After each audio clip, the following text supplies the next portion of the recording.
मुस्तफ़ा मदनी मिठो मन ठारो दिल जुते प्यारे पीर सां प्यारो मोहम्मद सचो रबर प्यारो दिले दिलबर मुस्तफ़ा मदनी मिठो मन ठारो दिल जुते प्यारे पीर सां प्यारो मोहम्मद सचो रबर समुंडा प्यार जो सिक जो नबी आयार हर हिक जो से समुंडा प्यार जो सिक जो नबी आयार हर हिक जो यतीमन भर चलो साईं प्रिया प्यार हर हिक जो दर्द मारन जो दिली दिलदारो दर्द मारन जो दिली दिलदारो दिल जुते प्यारे पीर सां प्यारो मोहम्मद सचो रबर प्यारो दिली दिलबर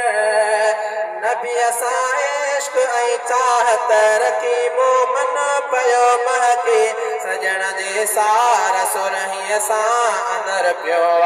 सफ़ा झरकी नबी सां इश्क ऐं चाहत रखी मोमन पयो महके सजण जे सार सुरहीअ सां अंदर पियो सफ़ा झरकी इश्क उन जो मोह जिगल जो हारो इश्क उन जो मोह जिगल जो हारो दिल जुते प्यारे पीर सां प्यारो मोहम्मद सचो रबर प्यारो दिली दिलबर मुस्तफ़ा मदनी मिठो मन ठारो दिल जुते प्यारे पीर सां प्यारो मोहम्मद सचो रबर जॾहिं मुर्के पयो मिठड़ो उजाला थी पया जग में बहारी हर चमन में थी रंगीनी थी पई दग दग में जॾहिं मुर्के पयो मिठड़ो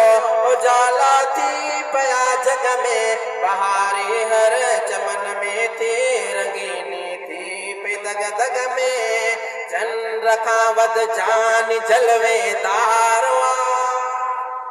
चंद्र खां वध जान जलवेदारो दिल जुते प्यारे पीर सां प्यारो मोहम्मद सचो रबर प्यारो दिली दिलबर मदीने वार साईं जो मदीवानो मस्तानो सवे भेरा थिया सदके म पैगंबर जो परवानो मदीने वार साईं जो मदीवानो मस्तानो सवे भेरा थिया सदके म पैगंबर जो परवानो घोर घोरण का संदम दरबारो घोर घोरण का संदम दरबारो दिल जुते प्यारे पीर सां प्यारो मोहम्मद सचो रबर प्यारो दिली दिलबर घणो सिर साह तन मन खां नबी सुहिणे खे पियो चाहे अखर सोना सभई चूंडे निराली नात थो ठाहे घणो सिर साह तन मन खां नबी सुहिणे खे पियो चाहे अखर सोना सभई चूंडे निराली नात थो ठाहे भागवंद अब्दु समद से ठारो दिल जुते प्यारे पीर सां प्यारो